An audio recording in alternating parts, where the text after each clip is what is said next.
ఇవన్నీ తెలిసి కూడా మళ్ళీ యేసుక్రీస్తు మార్గం అని ఎందుకు అంటున్నావు అన్నాడు. అయ్యా మీరు పెద్దవారు, ఒక చిన్న వివరం అడుగుతాను, విశ్లేషణ చేయగలరు ఏమిటన్నాను. అడుగు అన్నాడు ఆయన.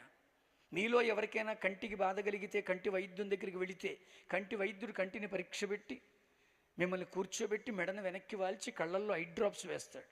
ఐ డ్రాప్స్ వేసుకున్న 2 నిమిషాలకి గొంతులోకి చేదుగా వస్తుంది, అవునా కదా సౌండ్ ఆపరేటర్? ముక్కులో డ్రాప్స్ వేసుకున్నా గొంతులోకే వస్తుంది, అవునా కదా సౌండ్ ఆపరేటర్? చెవిలో డ్రాప్స్ వేసుకున్నా గొంతులోకే వస్తుంది, అవునా కాదా? అంటే నువ్వు ఎందులో పోసుకున్నా గొంతులోకి వస్తుందని సభ అనంతరం భోజనాలు పెడతారంట. సాంబార్ ముక్కులో వేసుకొని అన్నం చెవిలో తోసేయి. ఆ పంతులు గారికి రోషం వచ్చేసింది. అలా ఎందుకు వెళుతుంది? ఆహారం వెళ్ళడానికి దేవుడు నోరనే మార్గం పెట్టాడుగా అన్నాడు. ఆహారం వెళ్ళడానికి నోరనే మార్గం పెట్టిన ఆ దేవుడే ఆత్మ వెళ్ళడానికి యేసు అనే మార్గం పెట్టాడు. ఆ మార్గమైన ప్రభువుని తెలుసుకో ఈ రాత్రి. ఆయన నీ జీవితాన్ని నెమ్మది